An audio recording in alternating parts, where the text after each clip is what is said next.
సహోదరి సహోదరులారా, మందని కూడా ఈ 3వ రోజు ధ్యాన వడకంలో 2వ వాక్యోపదేశానికి ఆహ్వానిస్తూ చిన్న ప్రార్థన ద్వారా ఈ వాక్యోపదేశాన్ని ప్రారంభించుదాం. ప్రేమగల తండ్రి, దయగల ప్రభువా, మానవుని ఎంతగానో ప్రేమిస్తూ, ఎల్లప్పుడూ మానవుని ప్రేమిస్తూ, నీ దయను నీ కృప నిరంతరం కురిపిస్తూ ప్రభువా, పాపములో ఉన్న మానవుని లేవనెత్తుటకు ప్రభువా నీ కుమారుని లోకానికి ప్రసాదించారు. మేమందరం కూడా ప్రభువా ఈ వడకంలో పాల్గొంటూ మమ్మల్ని మేము తెలుసుకుంటూ ప్రభువా పాపపు జీవితాన్ని విడనాటుకు ప్రభువా మేము ప్రయత్నిస్తున్న ఈ వేళలో మందరినీ కూడా ప్రభువా మాలో ఉదయ పరివర్తనను మారు మనస్సును ప్రభువా దయచేయమని వేడుకుంటూ ఉన్నాం. ఈ వాక్యాన్ని వింటున్న ప్రతి బిడ్డను ప్రభువా మీరు తాకండి. ఈ వాక్యాన్ని విన్న ప్రతి బిడ్డ ప్రభువా నీ వాక్యాన్ని విని వారి జీవితంలో వాక్యాన్ని అంటి పెట్టుకొని ఉండే బిడ్డలుగా వారిని మలచండి, మార్చండి. ఈ మా చిన్ని ప్రార్థన ఆలకించి ప్రభువా వాక్యాన్ని భోజనాన్ని అభిషేకించి ప్రతిని బిడ్డను కూడా అభిషేకించమని ఈ ప్రార్థన యేసుక్రీస్తు నామములో అడిగి ప్రార్థిస్తున్నాము తండ్రి. Amen. Praise the lord, praise the lord, praise the lord, praise the lord, praise the lord, praise the lord, praise the lord, praise the lord. తండ్రి వందనం, తండ్రి వందనం, తండ్రి స్తోత్రం, తండ్రి స్తోత్రం, తండ్రి ఆరాధన, తండ్రి ఆరాధన, యేసయ్య వందనం, యేసయ్య వందనం, యేసయ్య స్తోత్రం, యేసయ్య స్తోత్రం, యేసయ్య ఆరాధన, యేసయ్య ఆరాధన, ఆత్మదేవ వందనం, ఆత్మదేవ వందనం, ఆత్మదేవ స్తోత్రం, ఆత్మదేవ స్తోత్రం, ఆత్మదేవ ఆరాధన, ఆత్మదేవ ప్రైజ్ ది ఆరాధన. Lord, praise the praise lord, the lord, praise the lord, praise the lord. Praise the lord. ప్రియ సహోదరి సహోదరులారా, మనము కొద్దిసేపు పాపం గురించి ధ్యానం చేసి తర్వాత మనము మన ప్రార్థనల ద్వారా మనం ఎలా మన జీవితాన్ని కొనసాగించాలని ధ్యానించుదాం. మనము లూకా సువార్తలు వింటాము. 15వ అధ్యాయంలో ఒక తప్పిపోయిన కుమారుని గురించి మనం వింటాం. ఒక తండ్రికి 2 కుమారులు ఉన్నారు. ఆ కుమారుల్లో 2వ వాడు తన తండ్రి దగ్గరికి వెళ్ళాడు. తండ్రి దగ్గరికి వెళ్ళి, తండ్రి నా ఆస్తిని నాకు పంచిపెట్టు అని తండ్రిని అడిగాడు. మరి ఏ తండ్రి అయినా కూడా కుమారుని మాట కాదనకుండా కుమారుని యొక్క మనవి నెరవేర్చే ప్రతి తండ్రి కూడా సిద్ధంగా ఉంటాడు. అలాంటి మంచి మనసుతో, అలాంటి మంచి హృదయంతో మరి తండ్రి తన ఆస్తిలో సగభాగాన్ని తన చిన్న కుమారునికి పంచి ఇచ్చాడు. చిన్న కుమారుడు ఈ ఆస్తిని తీసుకొని దూరదేశమునకు వెళ్ళాడు. చెడు అలవాట్లకు లోనయ్యాడు, దురలవాట్లకు లోనయ్యాడు, వ్యసనాలకు లొంగిపోయాడు, తన ఇష్టానుసారంగా జీవిస్తున్నాడు. తన ఆస్తి అంతా కూడా అయిపోయింది. మనం చూస్తున్నాం ప్రస్తుత సమాజంలో తప్పిపోయిన కుమారులు, తప్పిపోయిన కుమార్తెలు ఎంతోమంది ఉన్నారు. వారందరి కోసమే యేసు ప్రభు నేను ఈ లోకానికి వచ్చానంటున్నాడు. Praise the lord, praise the lord, praise the lord, praise the lord, praise the lord. Praise the Yesu lord. ప్రభు అంటున్నాడు, ఎవరైతే ఇంకా తప్పిపోయిన కుమారుని మాదిరి ఉన్నారో, తప్పిపోయిన కుమార్తె మాదిరి ఉన్నారో వారి కోసం నేను ఈ లోకానికి వచ్చాను యేసు ప్రభు రూఢిగా చెప్పారు. తప్పిపోయిన కుమారుని పరిస్థితి ఎంత ఘోరాతి ఘోరంగా ఉంది. మనం వింటున్నాం వాక్యంలో.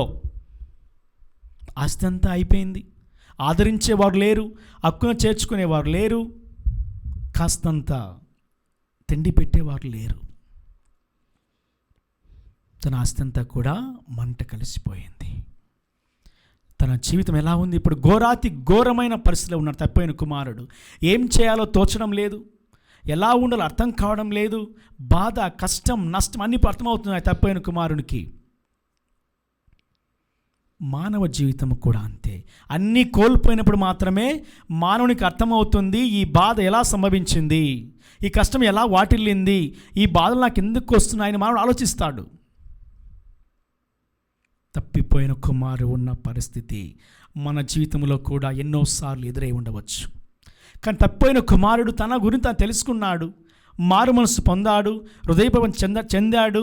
అందుకే తన ప్రేమను మరలా తన తండ్రి దగ్గర పొందగలిగాడు. వాక్యం సెలవిస్తుంది. లూకా సువిశేషం 15వ అధ్యాయంలో మనం వింటాము 16వ వచనంలో. లూకా సువిశేషం 15వ అధ్యాయంలో మనం వింటాం 16వ వచనంలో, వాడు పందులు తిను పొట్టుతో పొట్ట నింపుకొన ఆశపడుచుండెను, కానీ అదియు వానికి కరువయ్యెను. ఎంత ఘోరమైన పరిస్థితి అండి. తప్పిపోయిన కుమారుడు అనుకుంటున్నాడు, చివరకు పందులు తిను పొట్టుతో తన పొట్టను నింపుకొని ఆశపడుచున్నాడు. కానీ పందులు తిను పొట్టు కూడా ఆయనకు ఆహారముగా లభించలేదు. ఇలాంటి పరిస్థితిలో, ఇలాంటి ఘోరమైన స్థితిలో తన కుటుంబాన్ని గురించి, తన తండ్రిని గురించి, తన గురించి ఆలోచించడం ప్రారంభించాడు. 17వ వచనంలో మనం వింటాము. అప్పుడు అతనికి కనువిప్పు కలిగి తనలో తాను ఇట్లు అనుకుంటున్నాడు. ఏమనుకున్నాడు? చదవండి. నా తండ్రి వద్ద ఎందరో పనివారికి పుష్టిగా భోజనము లభించున్నది, కానీ నేను ఇక్కడ ఆకలికి మలమల మాడుచున్నాను. 17వ వచనం మనం మొదటి మాటను విన్నాము. అప్పుడు అతనికి కనువిప్పు కలిగింది. ఆ కనువిప్పే మారు మనసు, ఆ కనువిప్పే హృదయ పరివర్తన, ఆ కనువిప్పే నా జీవితంలో ఏం జరుగుతుందో ఆలోచించడం, ఆ కనువిప్పే నా కుటుంబంలో ఏం జరుగుతుంది అర్థం కాని పరిస్థితి. అప్పుడు అంటున్నాడు తప్పిపోయిన కుమారుడు, నా తండ్రి దగ్గర ఎంతోమంది ఉన్నారు, పుష్టిగా ఆనందంగా సంతోషంగా 3 పూట్ల భుజిస్తున్నారు. నాకేంటి ఈ పరిస్థితి, నాకేంటి దుస్థితి, నాకేంటి ఘోరమైన పరిస్థితి ఎదురైందని అప్పుడు ఆలోచించడం ప్రారంభించాడు. మనము కూడా కొన్నిసార్లు ఆలోచించాలి. మనము కూడా కొన్నిసార్లు ఆత్మపరిశీలన చేసుకోవాలి. మనకు కూడా ఇలాంటి పరిస్థితి, ఇలాంటి సందర్భం, ఇలాంటి ఘోరమైనటువంటి పరిస్థితి ఎదురైనప్పుడు మనము కూడా ఆలోచించాలి. కానీ దేవుడు మాత్రం ఎవరైతే ఇంకా తప్పిపోయిన కుమారులుగా ఉండి కుమార్తెలుగా ఉండి తన గురించి తనను తెలుసుకొని దేవుని దగ్గరికి రావాలని ఆశపడే వారందరినీ కూడా ఆయన తన ప్రేమలో ఐక్యపరుచుకుంటాడు. కోల్పోయిన బంధాన్ని మరలా పునరుద్ధరణ సిద్ధపడినప్పుడు ఆయన కూడా వారిని తన ప్రేమలో ఆయన ఐక్యపరుచుకుంటాడు. అదే జరిగింది తప్పిపోయిన కుమారుని జీవితంలో కూడా. మరి అల్లంత దూరంగా ఉండగానే తండ్రి పరిగెత్తుకుంటూ వెళ్ళి కౌగిలించుకొని ముద్దు పెట్టుకొని తన ఇంటికి సాదరంగా సంతోషంగా ఆహ్వానించాడు. ఎప్పుడు? తప్పిపోయిన కుమారుడు ఆయనలో కనువిప్పు కలిగినప్పుడు తన దగ్గరికి వెళ్ళాడు. వెళ్ళి అంటున్నాడు, ఇదిగో తండ్రి, నేను దేవునికి నీకును ద్రోహం చేశాను, విరోధంగా పాపం చేశాను చెప్పి తన దగ్గర ఒప్పుకున్నాడు. మనము కూడా మనం చేసిన తప్పులను ఒప్పులను దేవుని దగ్గర ఒప్పుకోవాలి. దేవుని దగ్గర హృదయపూర్వకంగా మనము మన పాప జీవితాన్ని చెప్పాలి. ఇలా చూస్తే ప్రియ సహోదరి సహోదరులారా, బైబిల్ గ్రంథములో ఎంతోమంది తమ జీవితాలను మార్చుకున్నవారు, ఎంతోమంది హృదయపూర్వకం చెందారు, ఎంతోమంది మారు మనసు పొందారు. ఈ తపస్కాలంలో ఈ వడకములో పాల్గొంటున్న మనందరం కూడా హృదయ పరివర్తన చెందుటకు మారు మనసు పొందుటకు మనం పిలువబడ్డాం. ఎప్పుడైతే మనము హృదయ పరివర్తన చెందినప్పుడు, మారు మనసు పొందినప్పుడు మాత్రమే దేవుడు మన ప్రార్థన ఆలకిస్తాడు. మనలో పాపం ఉంటే దేవుడు మన ప్రార్థన వినడు, ఆలకించబడదు. అందుకే మనం వింటాము, సామెతల గ్రంథంలో ఒక మాటను మనం వింటాం, ఎవడైనను వారి పాపములను కప్పించుకుంటే వాడు ఎప్పుడు కూడా బాగుపడని వాక్యాన్ని వింటాం. ఎవరైతే తమ పాపములను దేవుని దగ్గర ఒప్పుకుంటారో వారిపై దేవుని దయ నిండుగా మెండుగా ఉంటుందని మనము వింటాం. ప్రియ సహోదరి సహోదరులారా, యెషయా గ్రంథంలో వింటాం, 59వ అధ్యాయంలో మనం వింటాం మొదటి 2 వచనాలలో, మనలో పాపం ఉన్నప్పుడు దేవుడు మన ప్రార్థన ఆలకించలేడు, ఈ పాపం అనేది దేవునికి మనకు మధ్య ఒక అడ్డుగోడగా ఉంది. అందుకే మన ప్రార్థనలు దేవుని సన్నిధికి చేరడం లేదు, మన ప్రార్థనలు దేవుడు ఆలకించడం లేదు, మన ప్రార్థనలు దేవుడు అంగీకరించడం లేదు, మరియు మన ప్రార్థనకు సమాధానం రావడం లేదు. చదవండి వాక్యాన్ని. ప్రభువు మిమ్ము రక్షింపలేని దుర్బలుడు కాదు, మీ మనవిని ఆలింపలేని చెవిటివాడును కాదు. మీ పాపములు మీకును దేవునికి మధ్య అడ్డముగానున్నవి. మీ దోషముల వలన అతడు మొగమును మరుగు చేసుకుని మీ వేడుకోలును ఆలింపుకున్నాడు. ఇది మన పరిస్థితి. మన ప్రార్థన ఆలకించబడలేదంటే పాపం అనేది దేవునికి మనకు మధ్య ఒక అడ్డుగోడగా ఉంటూ మన ప్రార్థనలు దేవుని సన్నిధికి చేరకుండా అడ్డుపడుతుంది పాపం. చూడండి, యేసు ప్రభువు మనందరి పాపాల కోసం ఆయన సిలువలో మరణించాడు. మనందరి పాపాల కోసం ఆయనపై ఉమ్మి వేశారు, ముళ్ళ కిరీటం ధరింపు చేశారు, ఆయన సిలువను మోశాడు, ఆయన లేనిపోని మాటలు అన్నారు, అవమానించారు, కొరాలతో కొట్టారు. ఎందుకు? మనందరి పాపాల కోసం. మన పాపాలు మన్నించబడినప్పుడు మాత్రమే, మనం ప్రాయశ్చిత్తపడినప్పుడు మాత్రమే దేవుడు మన ప్రార్థన వింటాడు. మనం మత్తయి సువార్తలో వింటాము 7వ అధ్యాయం 7వ వచనంలో మరి వాక్యం విధంగా సెలవిస్తుంది, మీరు అడగండి, దేవుని అర్థించండి, దేవుని బ్రతిమాలండి, మీరు అడిగిన ప్రతి ఒక్కరు మీకు ఇవ్వబడుతుంది అంటున్నాడు యేసు ప్రభువు. ఎలా అడగాలి మనము?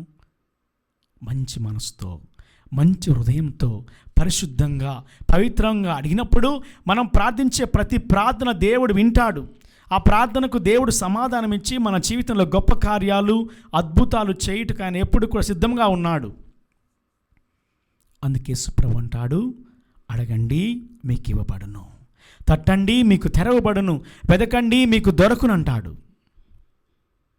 యోహాను సువార్తలు వింటాము 14వ అధ్యాయం 14వ వచనంలో కూడా మనము ప్రార్థిస్తే, మనం దేవుని బ్రతిమాలినప్పుడు, దేవుని అడిగినప్పుడు ఆ ప్రార్థన ద్వారా మనకు సమాధానం దొరుకుతుంది. యోహాను సువార్త 14వ అధ్యాయం 14వ వచనం, మీరు నా పేరిట నన్ను ఏమి అడిగినను దానిని చేసేదను. Praise the Lord. కానీ ఎలా అడగాలి మనము? దేవుని దగ్గర మనల్ని మనం తగ్గించుకోవాలి. దేవుని దగ్గర నాకంటూ ఏమీ లేదు, నాకు అన్నీ దేవుడు అనేటువంటి భావం మనలో ఉన్నప్పుడు దేవుడు మన ప్రార్థన వింటాడు. తగ్గింపు తనము కలిగిన ప్రార్థన, వినయం కలిగిన ప్రార్థన. ప్రియ సహోదరి సహోదరులారా, మనం మత్తయి సువార్తలో వింటాము 8వ అధ్యాయం 8వ వచనంలో ఒక శతాధిపతి, శతానగా 100 మంది సేవకులు కలిగిన వ్యక్తి యేసు ప్రభు దగ్గరకు వచ్చి తన సేవకుని స్వస్థపరచమని ప్రార్థన చేస్తున్నాడు, అర్థిస్తున్నాడు, బ్రతిమాలాడు.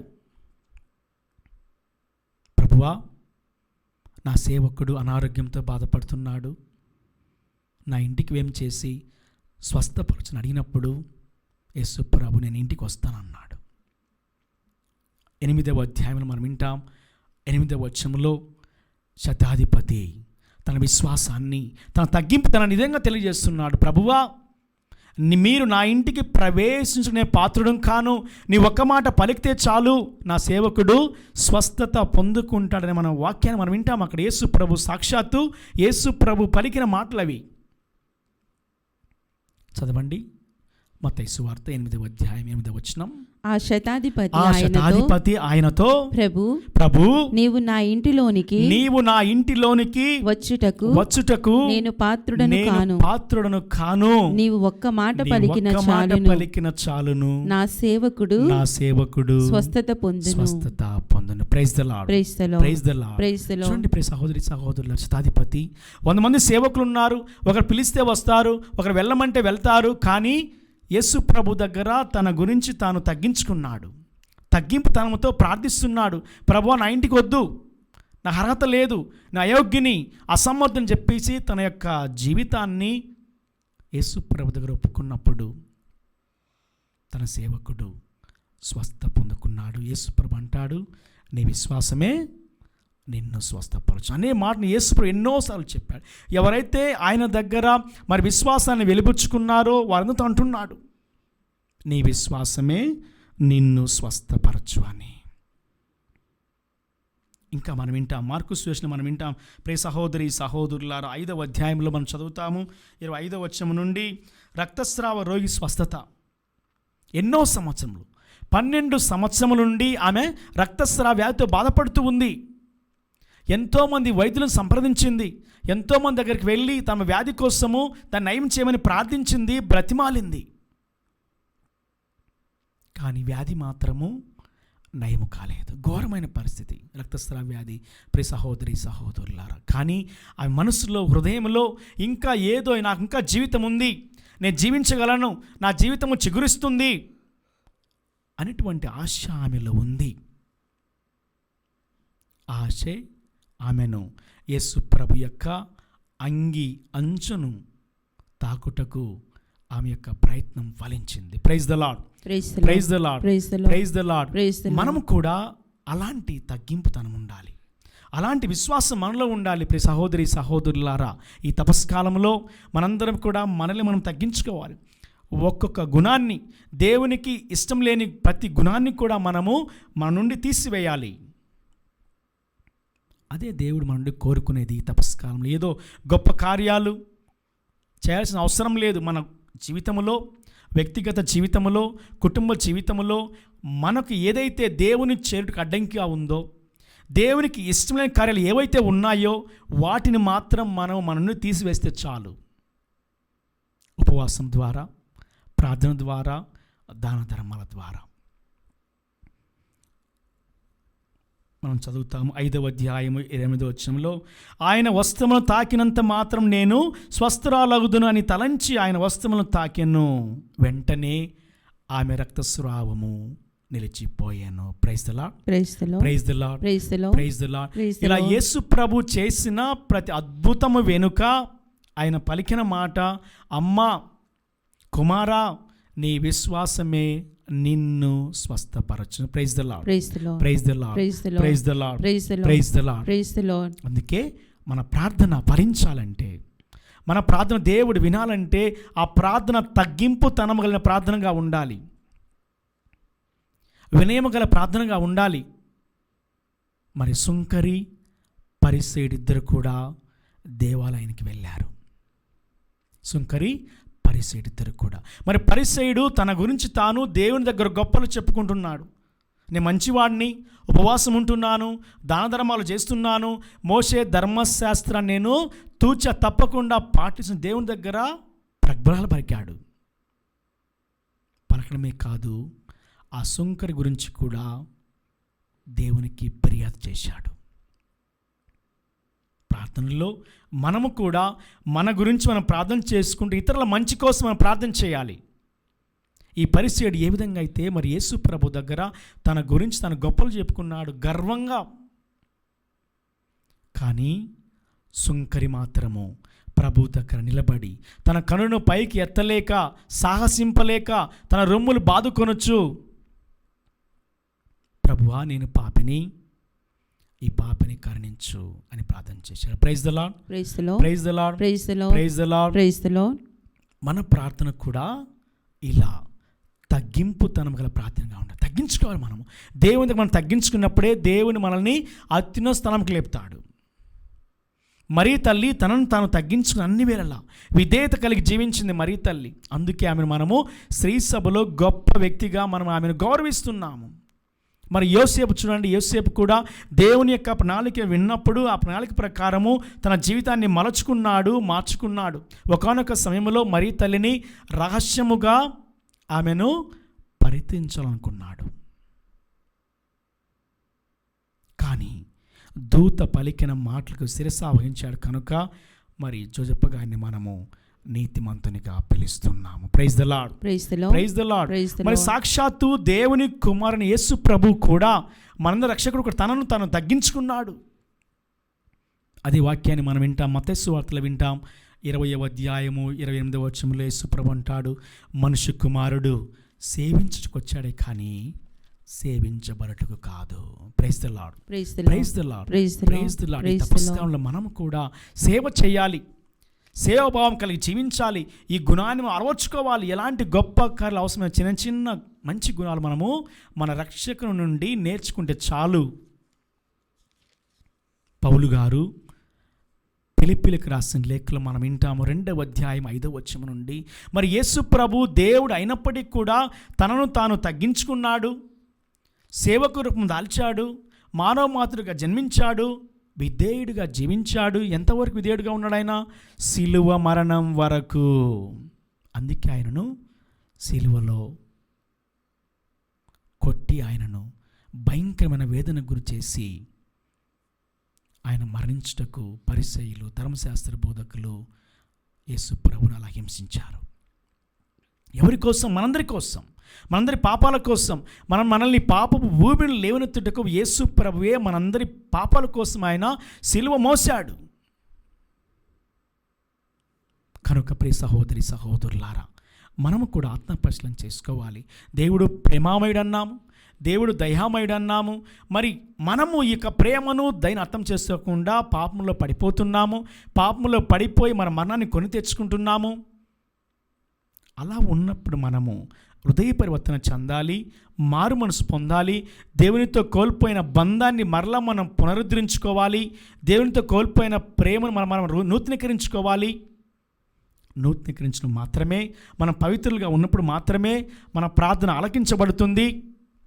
అప్పుడు మన కుటుంబాల్లో శాంతి, సమాధానం, సమృద్ధిగా ఉంటాయి. Praise the lord, praise the lord, praise the lord, praise the praise the lord, praise the lord, praise the lord. Praise the lord. ప్రియ సహోదరి సహోదరులారా, ఈ ధ్యాన వడకంలో పాల్గొనే ప్రతి ఒక్కరు కూడా దేవుని దీవెనలు నిండుగా పొందుకోవాలి. ఈ ధ్యాన వడకంలో పాల్గొనే ప్రతి ఒక్కరు కూడా హృదయ పరివర్తన చెంది మారు మనసు పొంది దేవునికి ఇష్టమైన బిడ్డలుగా, దేవునికి ప్రీతికరమైన బిడ్డలుగా జీవించాలన్నదే దేవుని యొక్క తపన. అందుకే మరి దీవాన్ టీవీ వారు ఈ ప్రత్యేక వడకాన్ని ఏర్పాటు చేసి ఎంతోమంది బిడ్డలు ఇంకా దేవుణ్ణి తెలుసుకోలేకున్నారు, దేవుని ప్రేమను కోల్పోయారు, ఇంకా పాపంలోనే జీవిస్తున్నారు. వారందరి కోసం ప్రత్యేకంగా తీసుకొని మరి దీవాన్ టీవీ వారు ఇక వడకాన్ని మీ అందరి కోసం ఏర్పాటు చేశారు. మీ అందరికీ కూడా ఇక వడకం ద్వారా దేవుడు మీపై, మీ కుటుంబాలపై దండిగా, నిండుగా, మెండుగా, సమృద్ధిగా దేవుని యొక్క దీవెన కురిపిస్తానని విశ్వసిస్తూ దేవునికి వందనాలు చెల్లిస్తూ మీ కుటుంబాల్లో శాంతి, సమాధానం, ప్రేమ, కరుణ, జాలి నిండుగా, మెండుగా ఉండాలని దేవుని ప్రార్థిస్తూ చిన్న ప్రార్థన చేసుకొని ఒక వాక్యోపదేశాన్ని ముగించుదాం. దయామయుడా, ఇంతవరకు ప్రభువా మేము వాక్యాన్ని ధ్యానించాం, మీకు స్తోత్రాలు చెల్లిస్తున్నాం ప్రభువా. ఎంతోమంది ప్రభువా నీ వాక్యాన్ని విన్నారు, ఎంతోమంది ప్రభువా నీ యొక్క వాక్యాన్ని విని వారి జీవితాలను యొక్క వాక్యం ప్రకారము మలచుకొని మార్చుకొని జీవించే బిడ్డలుగా ప్రభువా వారిని దీవించండి. వాక్యమే వారి జీవితానికి నావగా, వాక్యమే వారి చుక్కానిగా ప్రభువా. నీ వాక్యము నా పాదములకు దీపము, నా త్రోవకు వెలుగని యొక్క వాక్యాన్ని ప్రభువాల జీవితం నెరవేరినట్లుగా దీవించండి ప్రభువా. మమ్మందరినీ దీవించి నీ వాక్యం ప్రకారం జీవించే బిడ్డలుగా, అనుసరించే బిడ్డలుగా ప్రతి బిడ్డను కూడా దీవించమని ఈ ప్రార్థనను యేసుక్రీస్తు నామములో అడిగి వేడుకుంటున్నాము తండ్రి. Amen. Praise the lord, praise the lord, praise the lord, praise the lord, praise the lord, praise the lord, praise the lord, praise the lord, praise the lord. Praise the lord. దేవుడు మనందరినీ దీవించును గాక. పిత, పుత్ర, పవిత్ర ఆత్మ నామమున ఆమేన్. ప్రియ సహోదరి సహోదరులారా, ఈరోజు సాయంత్రం 7 గంటలకు జరగబోయే దివ్య సప్రసాద ఆరాధనలో మనందరూ కూడా పాల్గొని దేవుని యొక్క ఆశీస్సులు దేవుని నిండుగా మెండుగా పొందాలని మా అందరినీ హృదయపూర్వకంగా ఆహ్వానిస్తున్నాము. Praise the lord. Praise the lord.